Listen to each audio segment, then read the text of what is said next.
প্রত্যেককে আমার উপর একবার দুরূদ শরীফ পড়ে আল্লাহ পাক তার উপরে দরজা রহমত নাযিল করে দেন। একটু মহব্বতের সাথে পড়ি আল্লাহুম্মা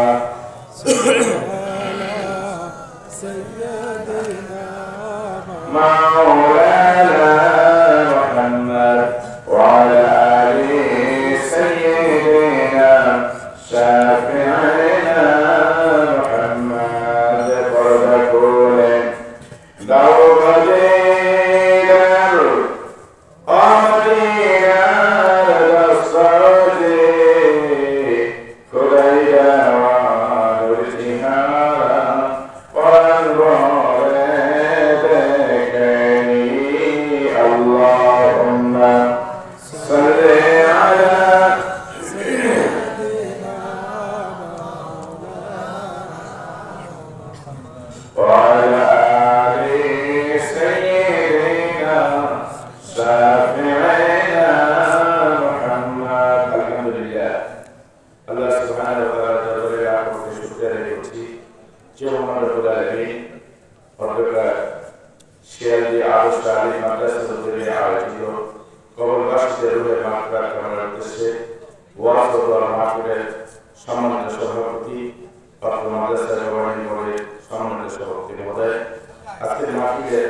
এটা আল্লাহ করে দিয়েছেন।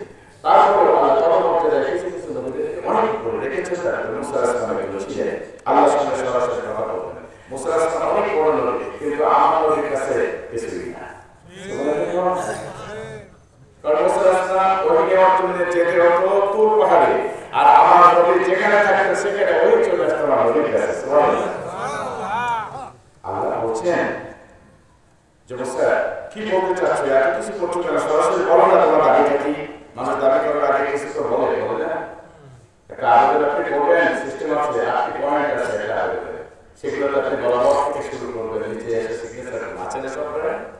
আচ্ছা তো এত প্যারা কেন বলো না। আরে আবেদন করতে আগে মানুষ কিছু করেন। আমি 12 তারিখে পাবনায় ছিলাম, কুষ্টিয়ার ভিতরে গেলাম।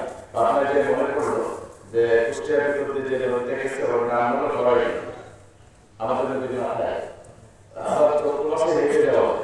আমি পার গেছি হেঁটে গড়াই নদীর কথা আমার মনে করলো। এখানেও একজন দাবি করেছিল, কার কাছে দাবি করতে জানেন, যাদের মাধ্যমে আমরা ইসলামের দাওয়াত পেয়েছি, তাজিদ তামাদ্দুন পেয়েছি, সংস্কৃতি পেয়েছি, ইসলাম যত সম্রাজ্য যাদের কাছে আমরা শিখেছি, তিনি হলেন ফুরফুরা শরীফের হুজরাতুল জামা হযরত আবু বকর সিদ্দিক রাদিয়াল্লাহু আলাইহি, যিনি আউয়ালুল খলিফাতুল মুসলিমিন হযরত ওমর আবু বকর সিদ্দিক রাদিয়াল্লাহু আনহুর বংশধর। সুবহানাল্লাহ। আমাদের দেশে ইসলামে যে ধারাবাহিকতা এসেছে সেটা আরেকটা ইতিহাস আপনারা খুলে দেখবেন।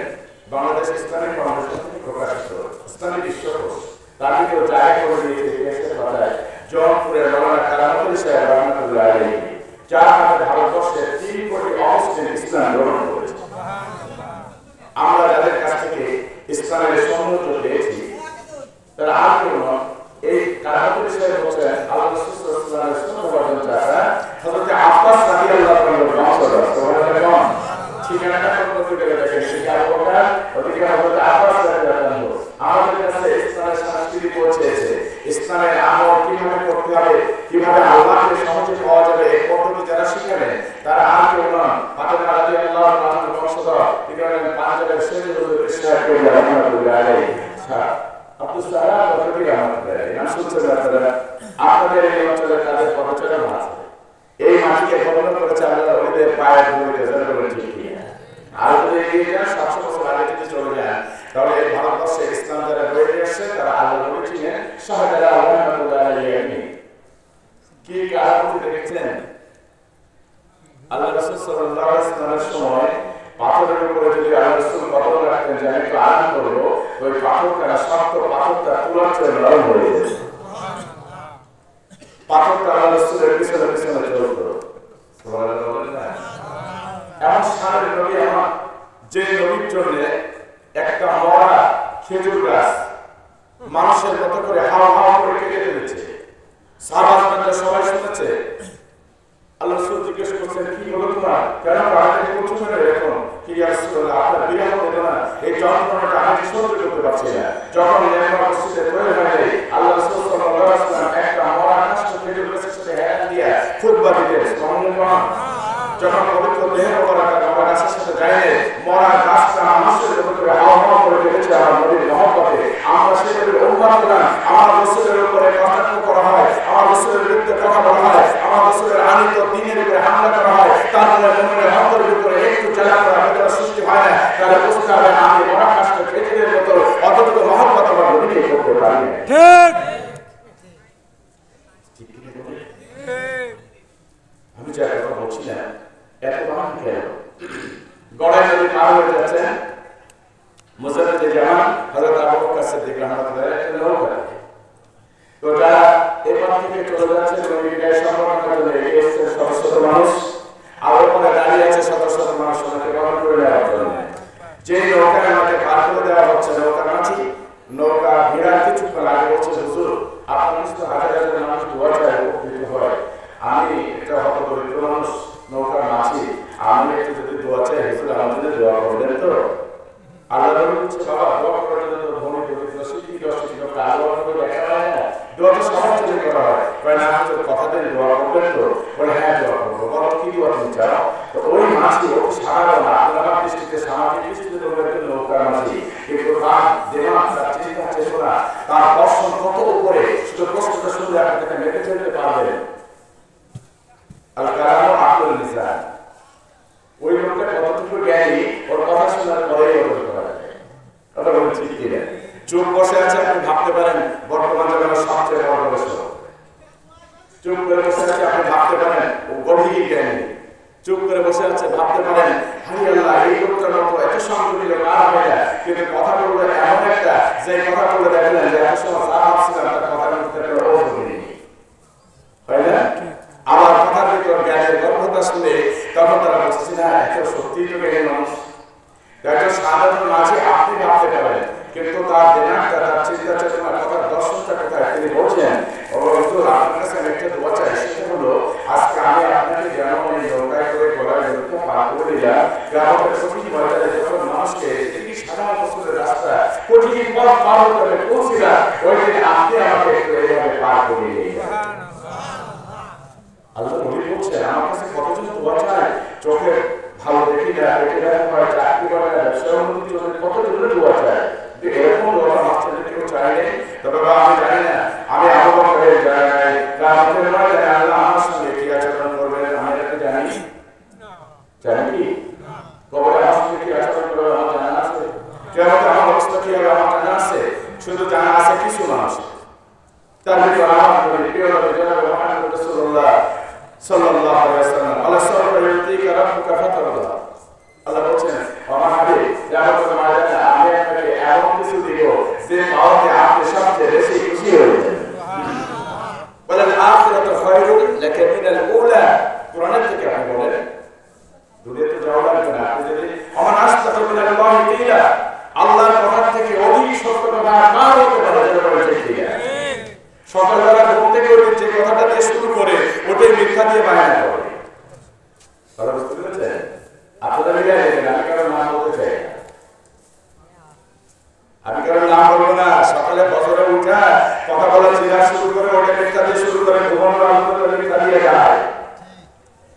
মিলে দেখেন আমার তো জীবনে চাওয়া পাওয়ার কিছু নাই, শুধু জনগণের জন্য সবকিছু করি, হাতায় দেখলে যা কিছু আছে বলার দেখা গেলে তো ঢুকে গেছে। কথা বলে দেখেন আমি আপনাদের খেদমত করার জন্য শুধু আসছি, খালি খেদমত করা সুযোগ দেন, কিন্তু পাস করে যাওয়ার পরে সালাম আগে গেছে না।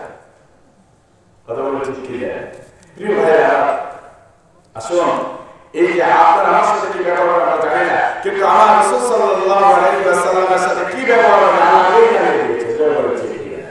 কারণ আমার নবী কদম রাখার আগে কোন নবী জান্নাতে কদম রাখতে পারবে না। সুবহানাল্লাহ।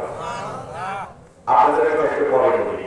এত সব করার পরে আবু বকর সিদ্দিক রাদিয়াল্লাহু আনহু বলেন বাবা আমার সঙ্গে কিয়ামতে আল্লাহ কি আচরণ করবে আমি জানি না, তবে আল্লাহ তাআলা যদি আমাকে পুরস্কার পার করিয়ে দেন কথা দিলাম আমি তোমাকে সুপারিশ করে পার করার ব্যবস্থা করে দেব।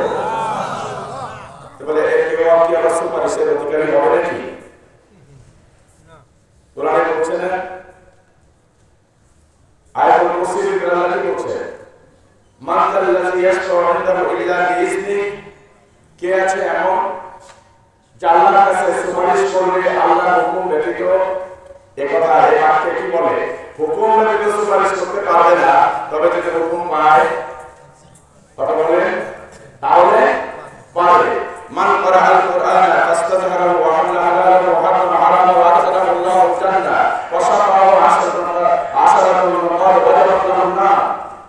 আল্লাহ রাসূল বলেন যে কোরআন পড়বে, কোরআন মানবে, কোরআন অনুযায়ী আমল করবে, কোরআনের হাফেজ হবে, কোরআনের তেলাওয়াতকারী হবে, কোরআনের আলেম হবে, তার মর্যাদা সম্পর্কে আল্লাহ বলেন আল্লাহ তাআলা তাকে জান্নাত দান করে দেবেন। সুবহানাল্লাহ। ওয়াসাফাহু আশরাতুন মিন আহলি বাইত, এবং তার দ্বারা এমন 10 জনকে সুপারিশ করার অধিকার পাবে কত ওয়াজাবাত লাহুন নার, যাদের জন্য জাহান্নাম অধীন হয়ে গেছে, জাহান্নাম অবধারিত হয়েছে, এমন 10 জনকে সুপারিশ করে জান্নাতে যাওয়ার সুযোগ আল্লাহ তাকে করে দিবেন। সুবহানাল্লাহ। এটা কি কত ভাগ্যবান ব্যক্তি যে আপনারা এই দিনে মার্কাজ করেছেন, যেখান থেকে আজ 30 বছর অসংখ্য আলেম দিন বের হয়েছে। বাংলা বিভিন্ন জায়গায় অনেকেই খেয়ে করতেছে, আমরা খবর জানি না। আমার অত্যন্ত ভালো লেগেছে, যেটা আমার একটা গবেষণা থাকে, আপনারা সেই কাজটি করতে সক্ষম হয়েছে। সরকার হাজার হাজার কোটি টাকা ব্যয় করছে প্রাইমারি স্কুলের ব্যাপারে। কথা বলে ঠিক বেতন, অবকাঠামো এ থেকে শুরু করে প্রতি বছরের স্লিপে যে টাকা আসে, অনেক কিছু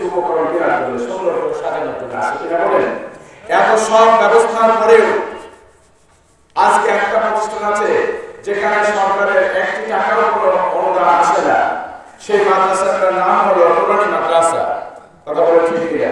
নুরানি মাদ্রাসা একটা ছেলে হাতে থেকে আপনি দেখবেন একদম সোনার অক্ষরের মতো সুন্দর গোটা গোটা লেখা, যা দেখলে চোখ রাম হয়ে যায়।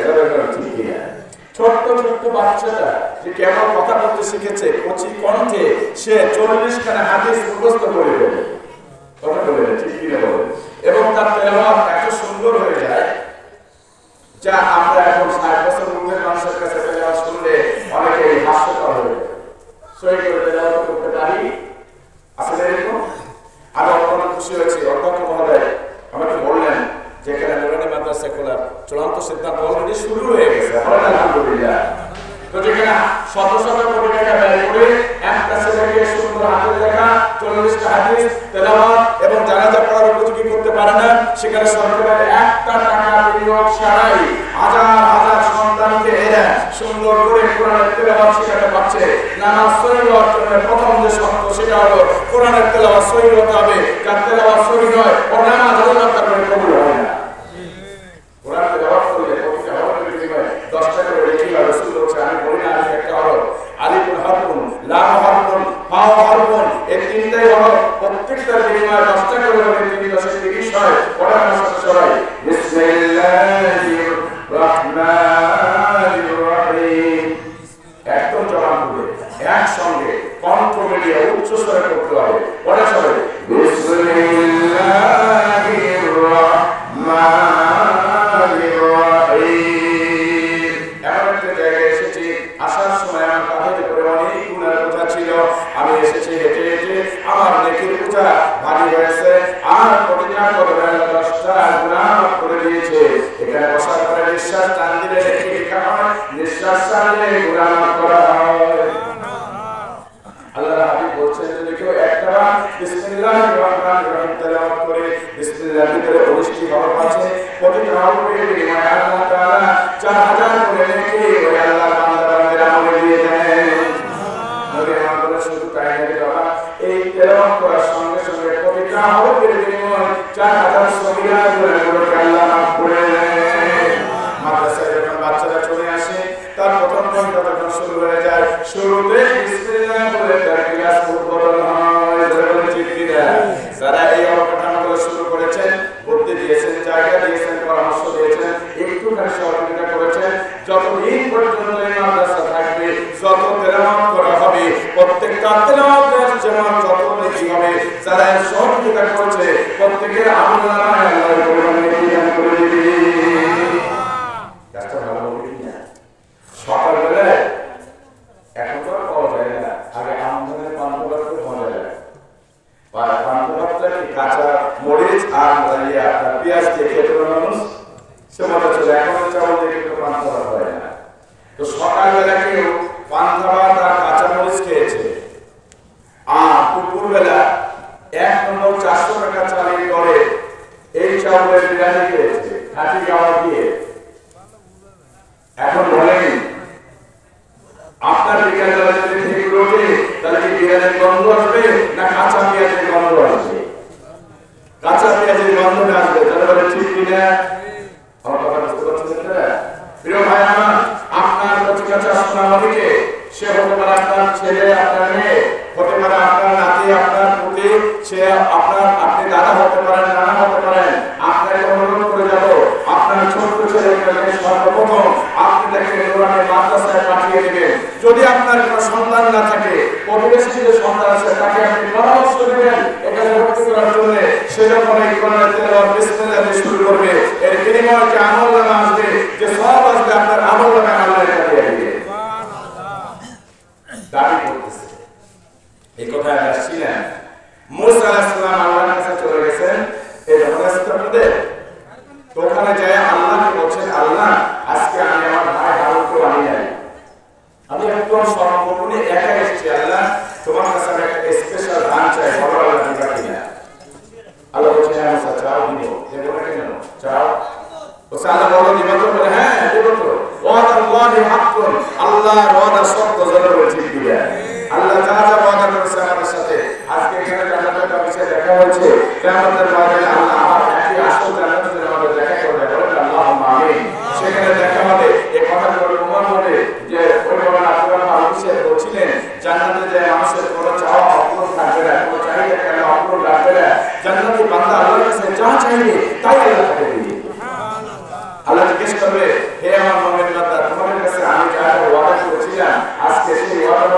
পেয়েছো তো কি?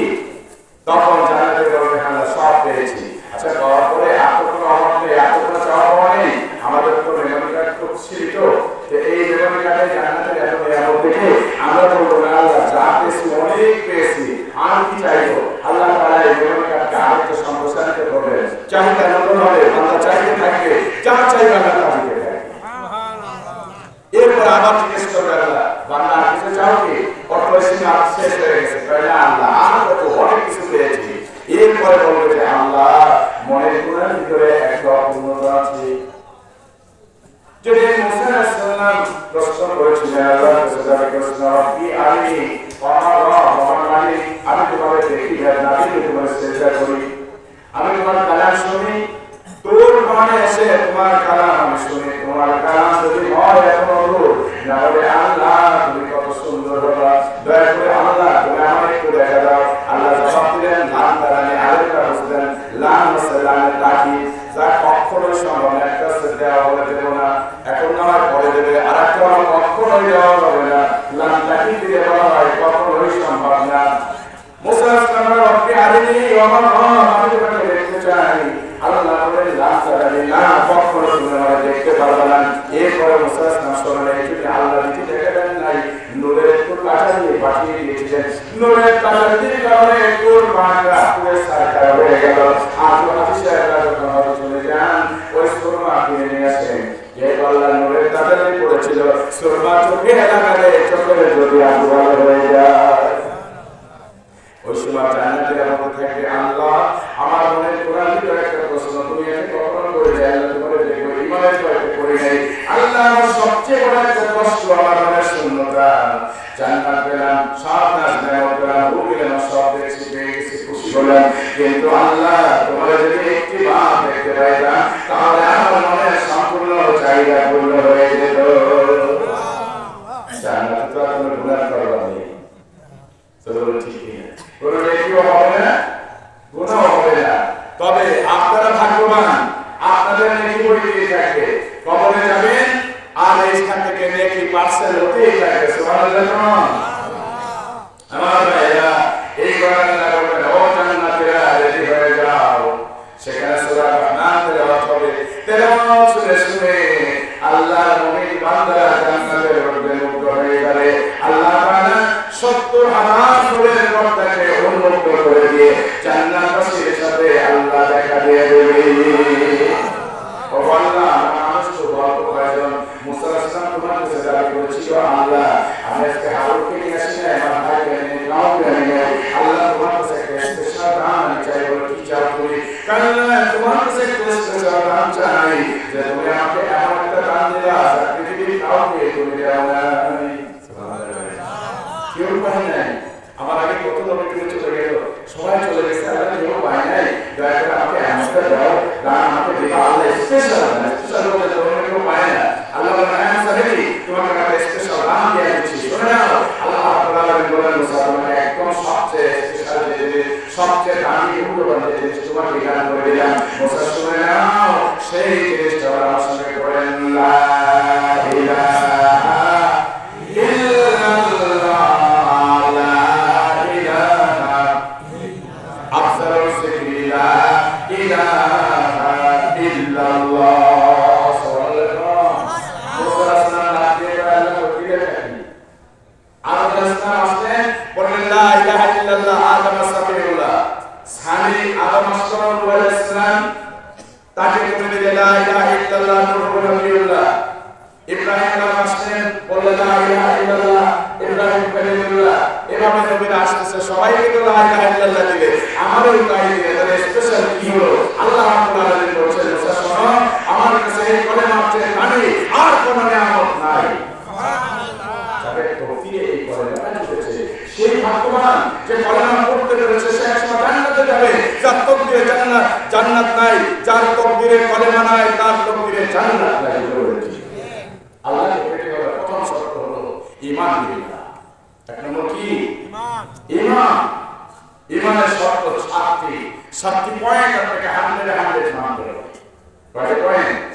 আমানতু বিল্লাহি, এক নম্বর সালাত পড়ে وملائكته وكتبه ورسله واليوم الآخر والقدر خيره وشره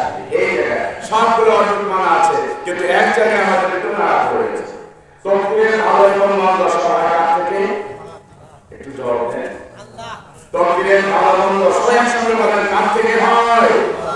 তাহলে মানুষকে বলতে কেন? আমি কেন সন্দেহ পোষণ করি? জয় বংশের সাথে গল্প ছিল, ওই মনে আমাকে কেস দিয়েছে। আমার বংশের সাথে কনফারেন্স হয়েছে, সেই মনে আমাদের রেখে করছে। এই মনে হয় আমি একটা কথা বলি করি না, বলি কি বলি না বলেন? ইয়াকুম সুন্নাহ, আমার কথা বলছেন, রাসূল বলছেন ইয়াকুম সুন্নাহ ফাইন্না সুন্নাহ আকসারুল হাদিস। আল্লাহ সুবহানাহু সাবধান, ধারণা পুষ্ট কথা বলা থেকে তুমি বিরত থাকো, কারণ ধারণা করে কথা বলে এটাই হচ্ছে সবচেয়ে বড় মিথ্যা। আপনারা নিশ্চয়ই নাম শুনেছেন, হাসান বসরি রাহমাতুল্লাহ নাম শুনেছেন না? একজন রইসুল মুফাসসির, অনেক বড় তাফসীরের কিতাব লিখেছেন। আল্লাহু আকবার। কি নাম বললাম? হাসান বসরি রাহমাতুল্লাহ। তো উনি একদিন দাজলা নদীর পাশ দিয়ে পায়চারি করতেছেন, হাঁটাহাঁটি করতেছেন। তো উনি দেখেছিলেন কোনো সমস্যা? কোনো সমস্যা? মাইকে আপনারা কি আমার কথা বুঝতেছেন? আপনারা বুঝতেছেন? ওই মন্ত্র যথেষ্ট। আচ্ছা কথা বলো না, আমার কথা হচ্ছে আপনাদের দিয়া মাইকে যারা ঘরে বসে শুনছেন তারা যতটুকু করে আলহামদুলিল্লাহ। আপনারা কি ক্লিয়ার করছেন?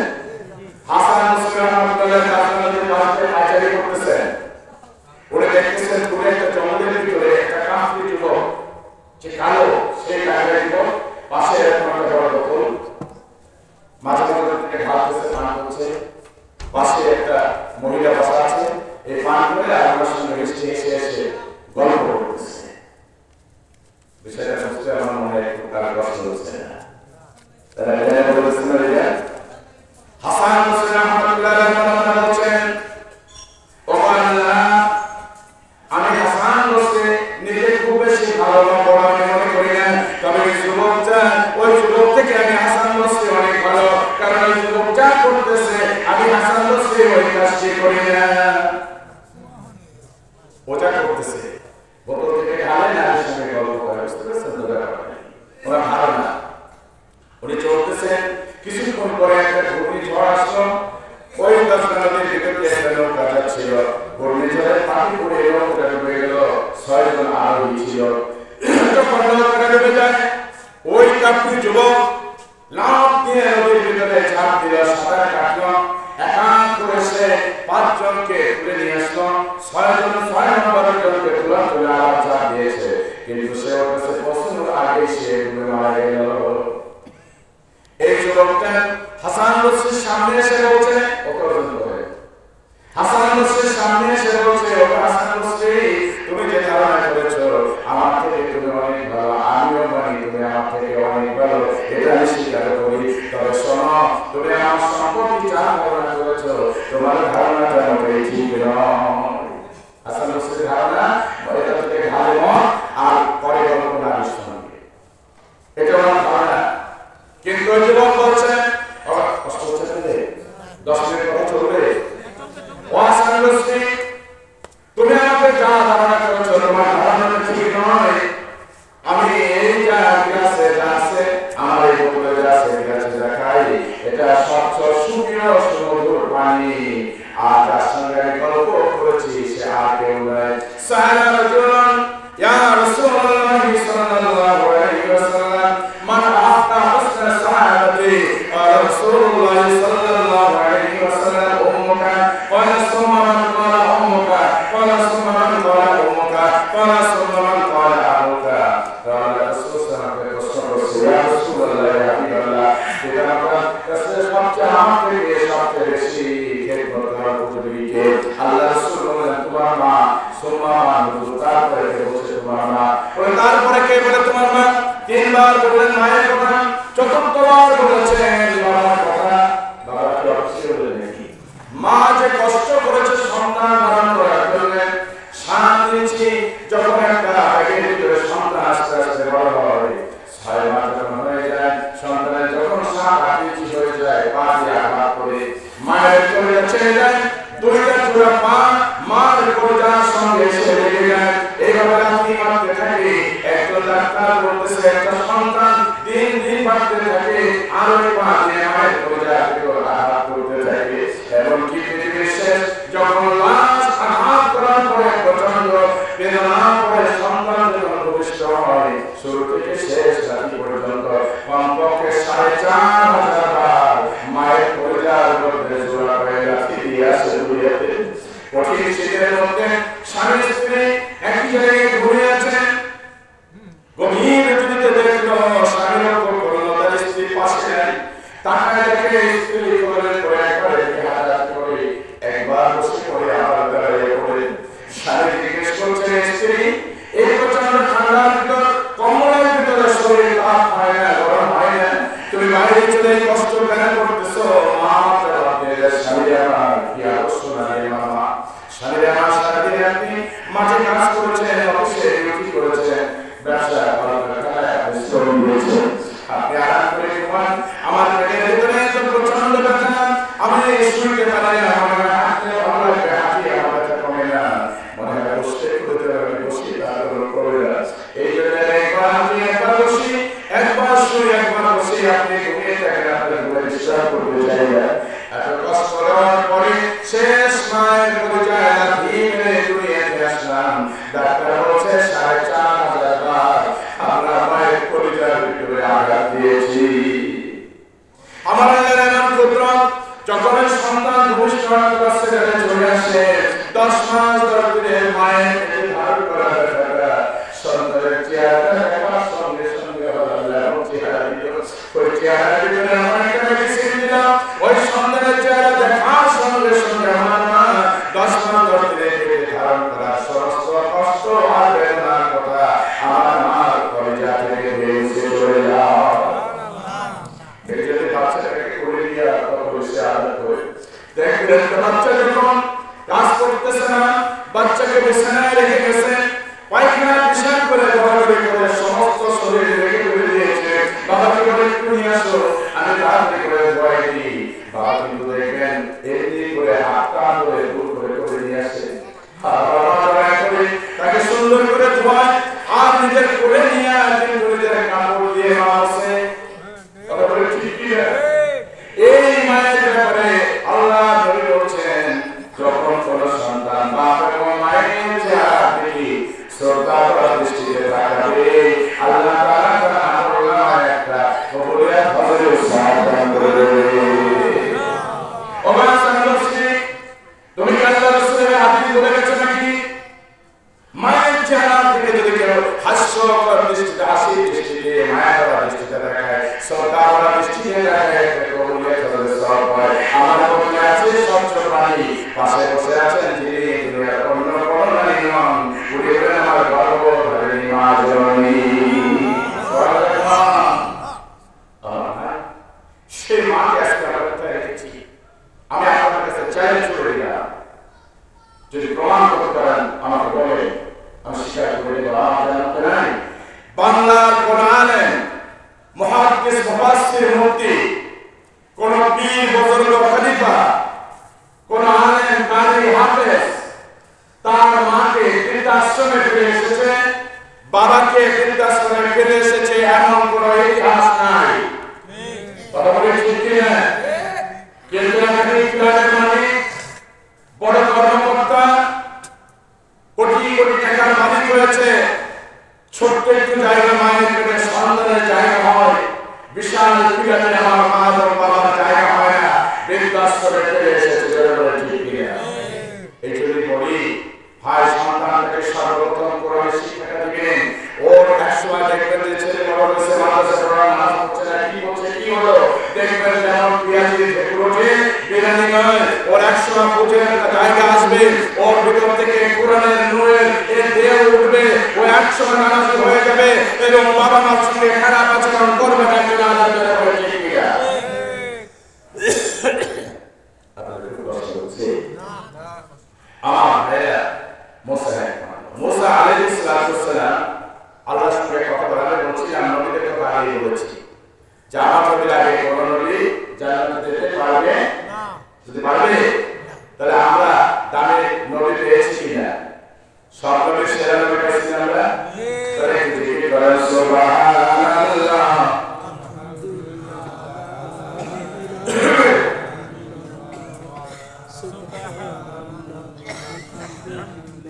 সুবহানাল্লাহ, আলহামদুলিল্লাহ,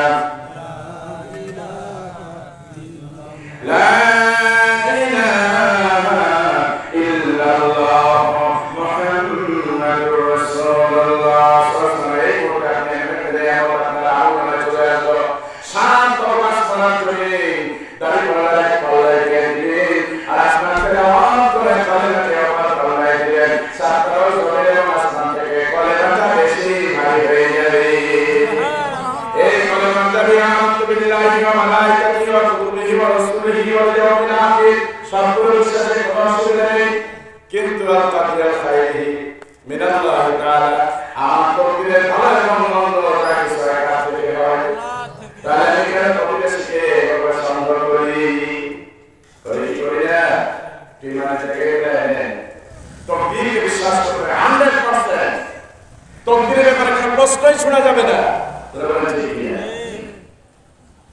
সাধারণ মানুষের অসুস্থতা আমাদের সাথে অসুস্থতা কি একরকম আপনারা তো বলেন সাধারণ অসুস্থ হয়েছে বেড পায় নাই হাসপাতালে 12 ঘন্টা পর্যন্ত শুয়ে থাকে কিন্তু প্রেসিডেন্টের অসুবিধা হলে কি কোন দেশের চিকিৎসা হয় নাকি এই দেশে যত বড় শাসক এই পর্যন্ত গেল দেখলাম না দেশের সাধারণ হাসপাতালে চলে আসে জেনারেল হাসপাতালে চিকিৎসা দিয়েছে আপনারা জানেন সাধারণ হাসপাতালে চিকিৎসা দিতে কি হয় তো নাগরিকের জন্য যদি হাসপাতালে ভর্তি হয়ে কিডনি ভর্তি হলে ওই দেশের নাগরিক না কথা বলে তোমার দেশের নাগরিকের সমাধিকার পাবে তুমি বঞ্চিত হবে না আমাদের তো কি করবে হাসপাতাল সাধারণ চিকিৎসা আপনি যা ব্যবস্থা করেছেন সাধারণের জন্য আমাদের যেমন চিকিৎসার ব্যবস্থা করেছেন ওনাকেও ঠিক তেমন চিকিৎসা নিতে হবে কিন্তু উনি তাতে করেন না দেশের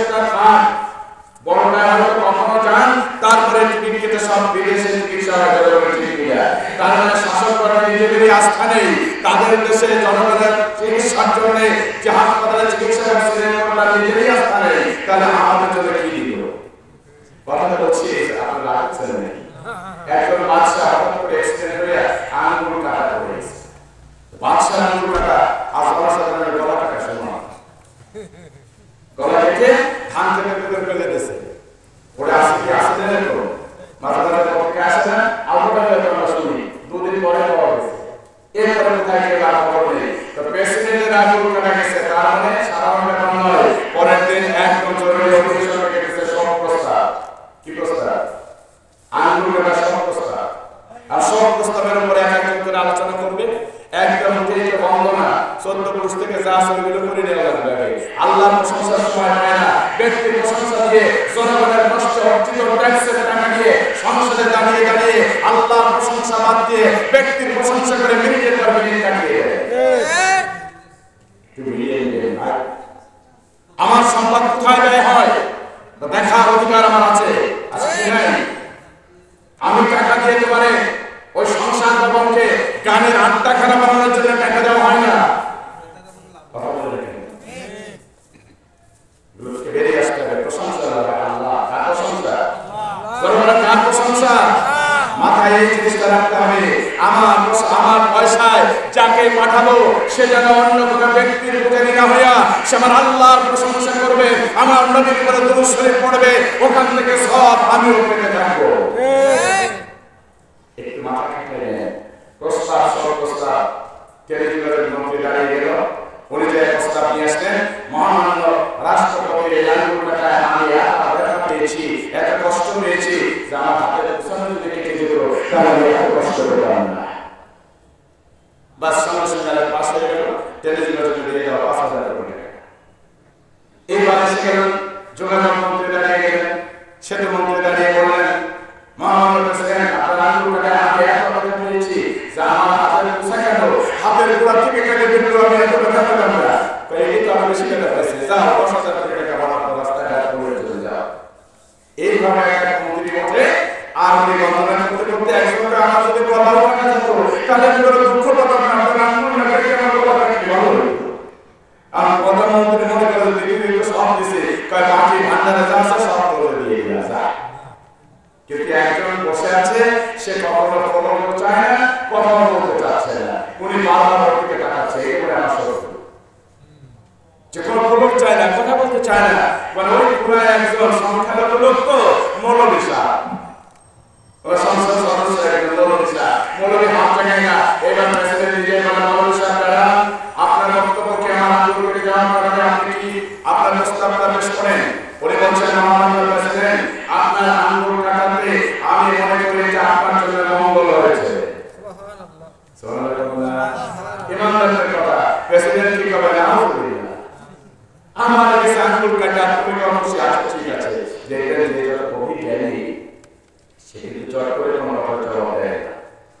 অল্প পানির মাছ লাগায় বেশি, আর যেটা 10-15 কেজি ওকে আপনার মধ্যবর্তী মাছ বেড়ে যাবে নাকি? তো প্রেসিডেন্ট মানে কি জ্ঞানের গভীরতা তো আছে, এই কথা আমি রিটার্ন করে রেখেছেন মেমোরিতে। এর জবাব দেওয়া হবে যখন এই জ্ঞানী মানুষ আজকের মিটিংয়ে আপনি জমিয়েছেন ও মেমোরিতে রেখে দিয়েছে, পরবর্তী ওটাকে আপনি এমন একটা ব্যাস দিয়ে নামাই দেবে সামনে থেকে উঠতেই পারবেন না। কথা বলে ঠিক কি না?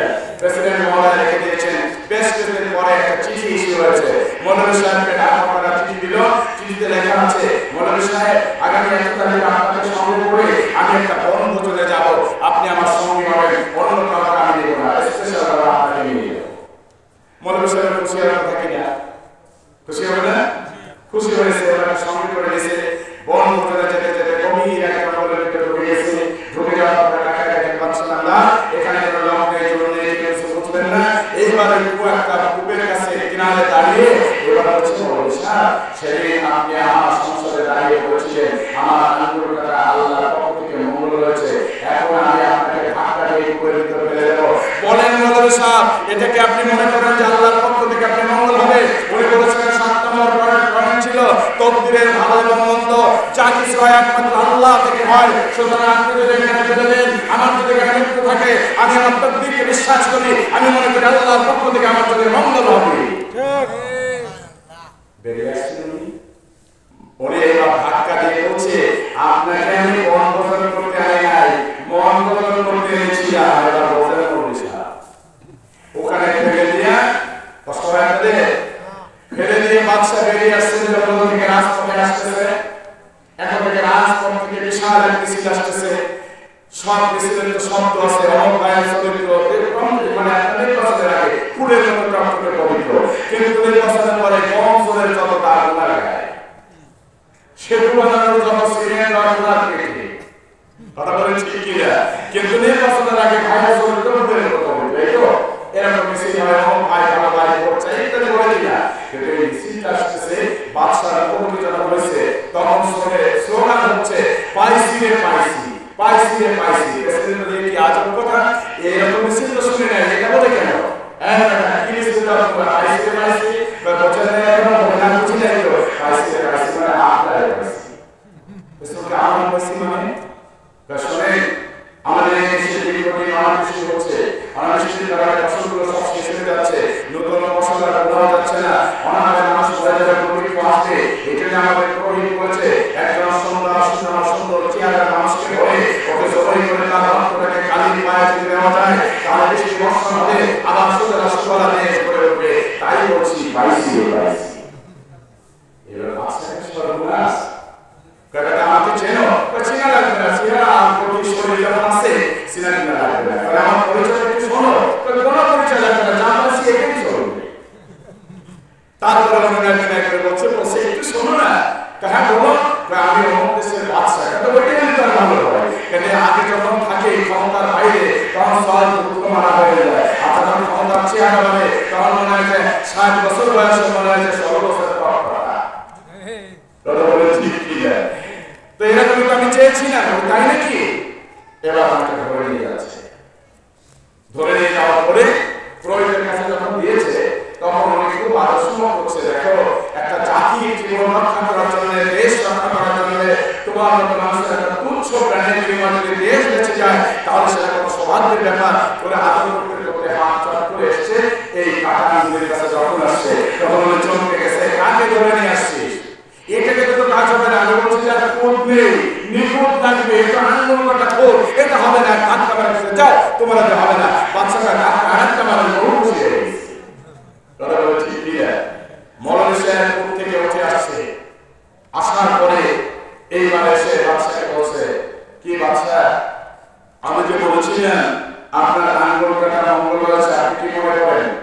আর আপনি যে আমাকে ফেলে আসছিলেন এটা আমাদের মঙ্গল, কারণ আমি যদি বন্ধন করে আপনার সঙ্গে একই সঙ্গে থাকতাম, চেহারাটা থেকে আমার খারাপ হতে পারে কিংবা শরীরের কোনো ভুল নেই, তাহলে আপনার জায়গায় আমার গলা কাটা যেত। এই জন্য যা কিছু হয় আল্লাহর পক্ষ থেকে এটা মঙ্গল হয়।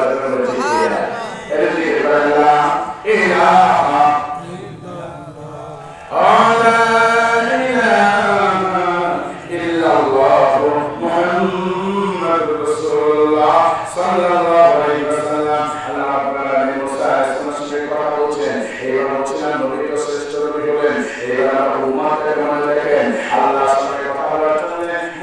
আলাইহিস সালাম যখন চলে গেছেন ওই রাতে বলছেন মুসা আলাইহিস সালাম বলছেন আল্লাহ তুমি আগে কথা বলো আমি শুনি আল্লাহ কথা স্টার্ট করলেন সময় কথা বলেছেন কথা বলে জিজ্ঞেস করছেন মুসা আমার কথা বলছো নাকি এবার বলছেন আল্লাহ কি বলছেন আমি কিছু বুঝি নাই আল্লাহ বললেন মুসা কথা আমরা আমাদের বক্তৃতা যদি ভাষিতে হয় বুঝবো নাকি বুঝবো না আল্লাহ বলে এক সময় আমার ভাষায় বক্তৃতা করি নাই আমার বক্তৃতা শুরু হয়ে গেল মুসা বলছো নাকি বলে হ্যাঁ এবার বলেছি আল্লাহ তুমি আমার মাতৃভাষায় বলছো তবে আল্লাহ মনে করে একটা প্রশ্ন জানতে বলো আমি একজন নবী আমার সামনে যে একজন নবী প্রশ্ন যদি বলো আল্লাহ তাহলে আমার মতো আপত্তিকার কথা না কিন্তু তুমি কোনো নবী প্রশংসা করো নাই আমার সামনে তুমি সময় দেবে সর্বশেষ একজন নবী আসবে ওই নবীর উম্মতের প্রশংসা তুমি আমার সঙ্গে করলে সুবহানাল্লাহ দুনিয়াতে আসিয়াই মুসা আলাইহিস সালাম প্রথম নবী গেল তারপরে আমার নবীও দুনিয়া আসলেন সেই সময় আমার আল্লাহ মুসার সামনে উম্মতে মুহাম্মাদের প্রশংসা করছে সেই উম্মতে মুহাম্মাদি আমরাই তো জোরে বলেন ঠিক কি না দরখাস্ত করে নাই চাই নাই আল্লাহ দয়া করে মায়া করে আমাদের বিশেষ করে উম্মত করেছে এর থেকে বড় নিয়ামত আর কিছু হবে না যে উম্মতের প্রশংসা আমরা আল্লাহ নিজে করে জোরে বলেন ঠিক কি না মুসা আলাইহিস সালাম বলছেন আল্লাহ ওই উম্মত আমাকে দান করে দাও আল্লাহ বলেন না হবে না আবার বলেন আল্লাহ ওই উম্মত আমাকে দাও আল্লাহ বলেন হবে না কিন্তু মুসা আলাইহিস সালাম বলেন আল্লাহ যদি উম্মত আমাকে দাও তবে তোমার কাছে একটা ফরিয়াদ আল্লাহ তুমি আমি মুসাকে ওই নবীর উম্মত হিসেবে কবুল করে নাও আল্লাহ বলেন না সময় চলে গেছে সবাই প্ল্যান করে কি হয় কতবার যদি গাড়ির সম্ভাবনা ছিল দুইবার তো মিস করতে হবে না তবে শেষ করে আল্লাহ তাআলা হযরত ঈসা আলাইহিস সালামের দোয়া কবুল করেছেন যে মসজিদ খানা বানাইছে একজন নবী বাইতুল মুকাদ্দাস কে বানিয়েছে আমাদের জন্য নবী বানিয়েছিলেন সুলাইমান আলাইহিস সালাম আপনারা বলছেন কে বানিয়েছেন সুলাইমান আলাইহিস সালাম বানিয়েছেন ওরা নেতৃত্বে জিনেরা বানিয়ে দিয়েছিল কথা ঠিক কি না এবং বাইতুল মুকাদ্দাসে আদম থেকে নিয়ে ঈসা পর্যন্ত সমস্ত নবীরা আমার নবীর পিছনে নবীর ইমামতিতে নামাজ আদায় করেছে সুবহানাল্লাহ সেই মসজিদটা আজকে বেদরমিরা দখল করে নিয়েছে জনগণের ঠিক কি না পৃথিবীর মাঝে আমার সোনার বাংলাদেশ আমার প্রিয় মাতৃভূমি এই বাংলাদেশ যেমন মানে আপনার সাম্প্রদায়িক সম্প্রীতি নিয়ে বাস করে পৃথিবীর অন্য কোনো দেশে অনেক বিরল এরকম পাওয়া যাবে না আপনি কি লক্ষ্য করেছেন রতন দাদা জিলাপি বাজে আর রহমান ভাই কিনে নিয়ে শুক্রবারে জুমার দিনে মিলাদের জন্য ওই জিলাপি দেয় মুসল্লিরা রতন দাদার ভাজা জিলাপি খায় কোনো আপত্তি নাই শুধুমাত্র মুসলমানের ব্যক্তিগত ঘরে তার ফ্রিজের ভিতরে একটু গরুর গোশত রাখা আছে খাবার জন্য সন্তান খেতে চেয়েছে শুধু এই অপরাধে পিটিয়ে মুসলমানকে হত্যা করে যারা তারা আমার প্রতিবেশী রাষ্ট্র ভারত